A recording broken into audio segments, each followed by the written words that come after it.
And in the latest on the Parliament security breach probe, which has picked up pace in recent days, now one of the accused, Manoranjan's friend, has now been detained in Karnataka's Bagalkot district.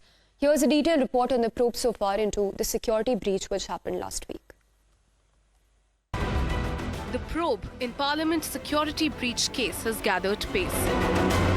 After 2 days of grilling, the special cell and IB officials detained accused Manoranjan's friend Sai Krishna, who happens to be the son of Deputy SP in Bagalkot. Probe agencies claim Sai Krishna's name has emerged several times in Manoranjan's call data records and diary as well. Sai Krishna's family denies his link to Parliament security breach.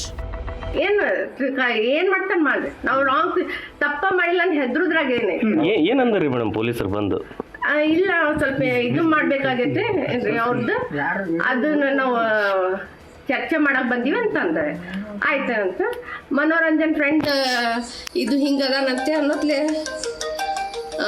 ಸ್ವಲ್ಪ 2 days ವಿಚಾರ ಮಾಡಿದ್ರು ಇನ್ನೊಂದು ಸ್ವಲ್ಪ procedure ಮುಂದೆ ಇದು ಐತ್ರಿ ಅದಕ್ಕೆ ನಾವು ಸ್ವಲ್ಪ ಕರ್ಕೊಂಡು ಹೋಗ್ತೀವಿ ಅಂತಂದ್ರೆ ಇಟ್ಸ್ ಓಕೆ ಅಂದ್ರೆ ಹೌದು ಅಲ್ಲ ಡೈರಿಯಲ್ಲಿ ಏನಾದ್ರು ಹಾಗಿರ್ಲಿಲ್ಲ ಈಗ ಹಾಗೆ ಮಾಡಿದ್ರೆ ಯಾಕೋ ಗೊತ್ತಿಲ್ಲ ಅಂದ್ರಲ್ಲ ಅಂದ್ರೆ ಏನ್ ಮನೋರಂಜನೆ ಯಾವ ರೀತಿ ಇದ್ರು ಅಂತ ಮನೋರಂಜನ್ ನಂಗೆ ಗೊತ್ತಿಲ್ಲ ಅವ್ ಹೆಂಗಿದ್ದ ಏನಂತಂತಿಲ್ಲ ಮನೋರಂಜನ್ ಅವ್ರ ಡೈರಿಯಲ್ಲಿ ನಿಮ್ಮ ತಮ್ಮನವ್ರದ್ದು ಹೆಸರು ಏನೋ ಇತ್ತು ಹಂಗಾಗಿ ಪೊಲೀಸರು ಬಂದಿದ್ರು ಅನ್ನುವಂಥ ಮಾಹಿತಿ ಸುಳ್ಳೋಕರೇನೋ ಏನ್ರಿ ಮೇಡಮ್ ಅದು ಮನೋರಂಜನ್ ಡೈರಿ ನಮಗೂ ತೋರಿಸಿಲ್ಲ ಅವ್ ಬರ್ದಾನಂತೂ ನಮಗೂ ಇದು ಇಲ್ಲದೆ ಅದು ಅವ್ ಎಷ್ಟು ಸುಳ್ಳಿತ್ತು ಕರೆಯಿತು ಗೊತ್ತಿಲ್ಲ ನಾವು ಕ್ಲಾಸ್ಮೇಟ್ ರೂಮ್ಮೇಟ್ ಅಂತಂತ ಹೇಳಿ ಎನ್ಕ್ವೈರಿಗೆ ಬಂದಿದ್ದು ಎಲ್ಲರಿಗೂ ಎನ್ಕ್ವೈರಿ ಮಾಡ್ಯಾರ ಆಲ್ಮೋಸ್ಟ್ ಆಲ್ BIT ಅವರು ಅದ್ರ ಒಳಗೆ ನನ್ನ ತಮ್ಮನು ಅವು ಏನೋ ಬರ್ದಾರ ಅಂತ ಏನೋ ಮೀಡಿಯಾದಾಗ ಬರತೈತಿ ಆದ್ರೆ ಅದು ಎಲ್ಲೂ ಗೊತ್ತಿಲ್ಲ ಯಾರು ಮನೋರಂಜನ್ ಡೈರಿ ನೋಡಿಲ್ಲ ಆಮೇಲೆ ನಿಮಗೂ ಸಿಕ್ಕಿಲ್ಲ ಅದು Authorities claim to have seized